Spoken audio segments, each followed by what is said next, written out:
Gallows and Anderson, Right. Chamorro, and Seth and Dean. So it's like the Miz, and he's just been all over the place the last couple of months. I don't know what they're doing with him. No, nobody knows. And then what made it worse for me is they immediately gave Jason Jordan a promo right after the match to just ask for his reaction. Like, it did nothing. Why? Like, what was the point of that? Like, I guess they're trying to change it up because I've never really seen WWE do that before. Most of the time, if they interview somebody after the match, it's like in the backstage area. Right. But like completely, like right after the match is over, they interview. They did the same thing with Alexa Bliss. Yep, they and did. It's like maybe this is something new they're trying to do, but it really did nothing for him because he doesn't really have great mic skills anyway. Right, and I guess they were thinking that, you know, this was the young, scrappy kid that put up a good fight. The fans are going to be like, you know, you deserve a rematch, kind of start chanting. But like I said, the fans are totally... once you lose a championship match, you have one rematch clause. Right. So it's like he should be entitled to a rematch. But it's like, without getting into Raw, right? It's like, it's like, I don't understand. Go ahead. And for me, I thought, which, I mean, the more I'm seeing this, the more I've been wrong. But I always thought the rematch clause was only given if the champion lost. Like, I didn't know that once you became a contender, if you didn't win, you automatically get it too. It should be that way, right? That would make more sense. I beat you. Yeah, I mean, you're the champion. Why do I have to designate for you to fight me again when I proved you couldn't beat me? Now I see if I lost my title to you, I should at least get my chance to rebuild. But yeah, I don't really like the fact that they're giving. And that's the thing. But you notice in some situations, like when it comes down to championships, you'll have like. Take a look at how they're doing Finn Balor right now. Yeah. Like when he left, he was the champion. Nobody beat him. He had to relinquish his belt, and when he came back, he still hasn't got a rematch. I mean, the only chance he got to really contend to be back in the championship picture was when they had that fatal 5-way at Extreme Rules. Right. And he lost that match. But since he's been back, they've not put him back in that championship picture. And he never lost his belt. Because you remember when Seth Rollins came back after he was injured, they immediately put him right back in the championship picture. Immediately, but not for Finn Balor. But I do agree with you. If I lose my belt, I should get an opportunity to win it back. But my thing is, it's like, if I'm the contender and I lose, you know, I shouldn't have a rematch clause. Unless they're trying to build toward a storyline. Which with Jordan and the Miz, I really don't see it because they've been in and out doing other things. They haven't been consistent. Yeah. So, but that was Jason Jordan, and a great in-ring performance, but to no avail as far as winning over the crowd. That's pretty much the end of it. I know they're going to keep pushing the idea of Jason Jordan, but all in all, they should have kept him with the American Alpha. I think they should have never split that tag team up. Definitely.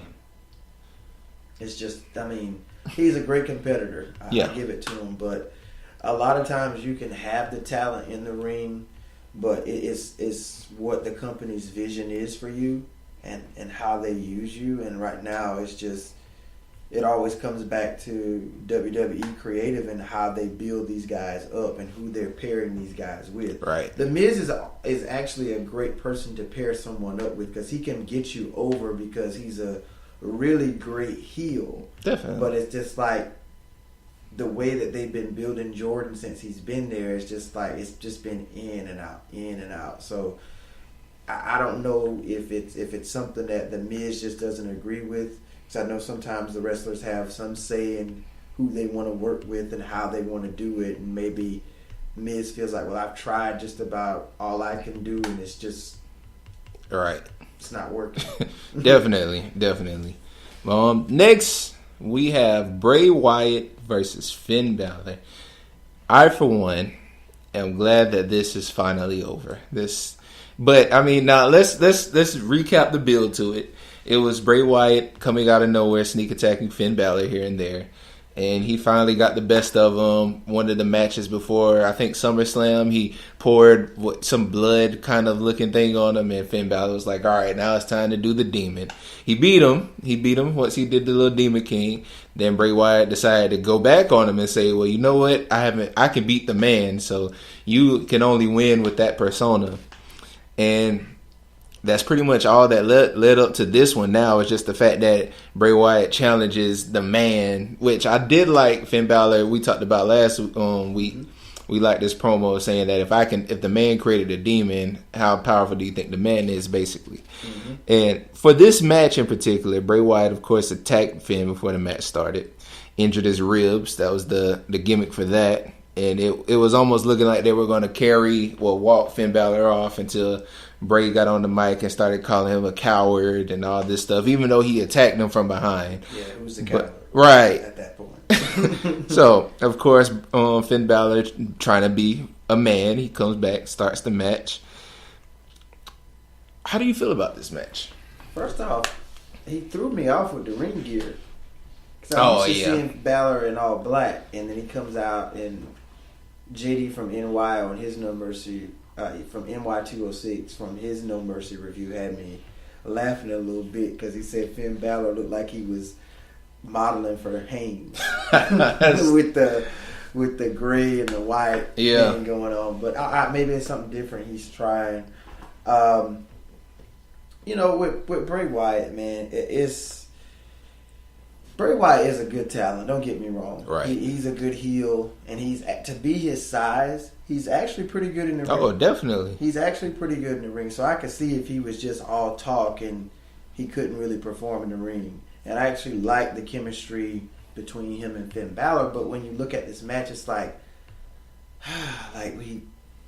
I've seen this so much. It's not doing anything for me. Yeah. It was a decent match. I actually think this match was better than the previous ones they had. But it was just like, no, what are we fighting for at this point? Whoever wins the end of this rivalry, where is it going to put them next? Nowhere. Neither one of them is going to go anywhere.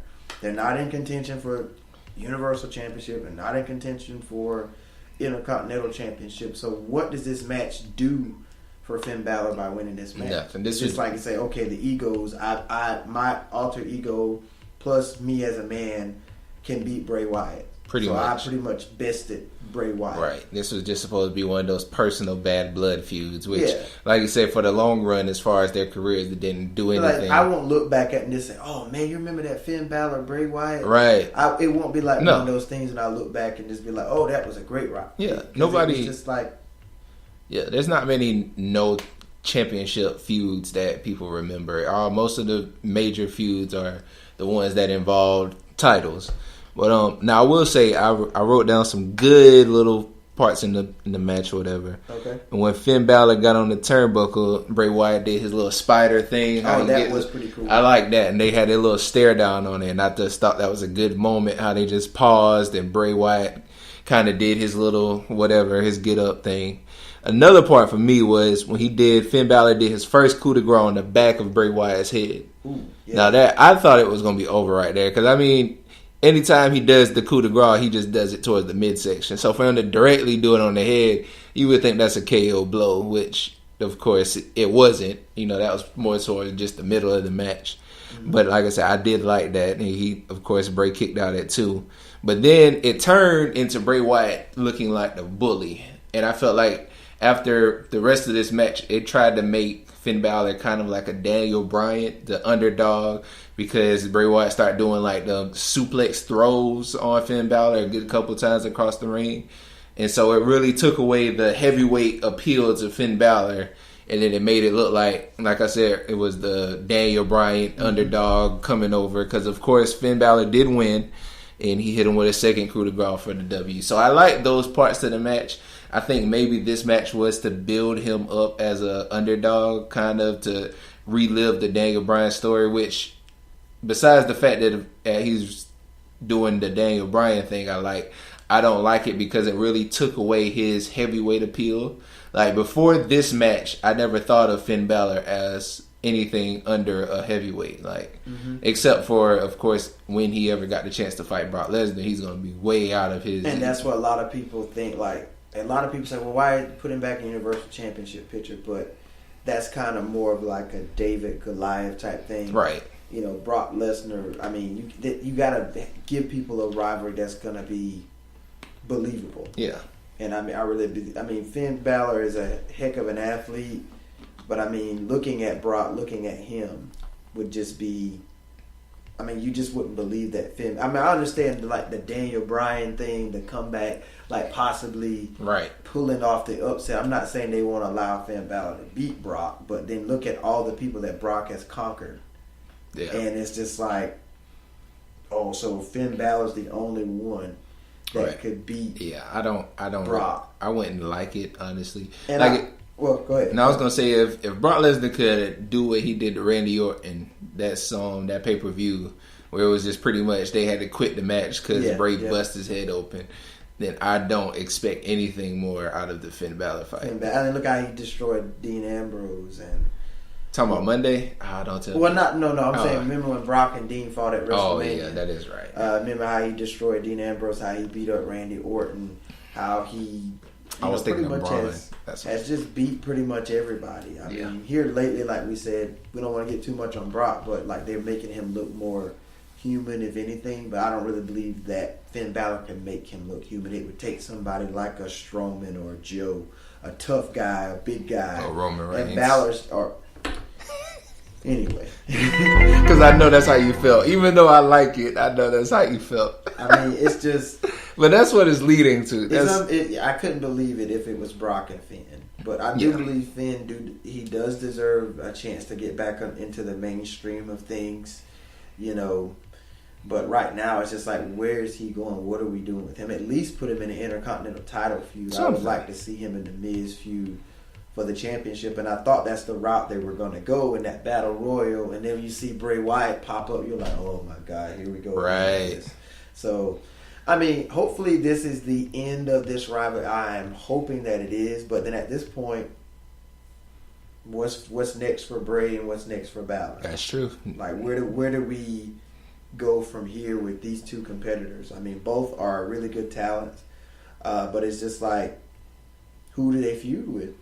Yeah, I really have no idea who they could possibly get in the feud with, but. I mean, it was like I said, it was a decent match. I give it to him, but it's just like at this point, I was over it. It's like, okay, I was over it at SummerSlam, right? So I somehow got through that, and I said, okay, this is it. This is over. They're gonna put Balor somewhere else and Bray Wyatt somewhere else, but I don't know.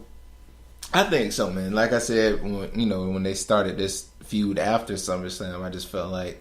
From Wrestle Talk TV, this was supposed to be just the intermediary because Samoa Joe was hurt and he couldn't feud with allegedly Finn Balor as what their resources said it was going to be. So either hopefully they have another idea now, another lane, because I don't know if or when Samoa Joe will be back. So the next match was the tag team championships between my Shield brethren Seth and Dean versus Sheamus and Cesaro. This was actually, to me, to be honest with you, this is the best match on the show. Really? It was. Okay. I mean, I think they put on a show. I think they tried to do too much, but honestly, you could tell they were out there trying to tear the house down. Yeah. And I mean, it was just a really good match. They have really good chemistry together, those two teams. Obviously, we're probably going to hit on it, but I'm going to go. I mean, go ahead and bring it up. I saw Cesaro. That whole situation with his teeth. Yeah, like that was the most craziest thing I've ever seen. Yeah. So here's the play-by-play. Was it Dean? Yeah, it was Dean Ambrose, I believe. So, yep. So.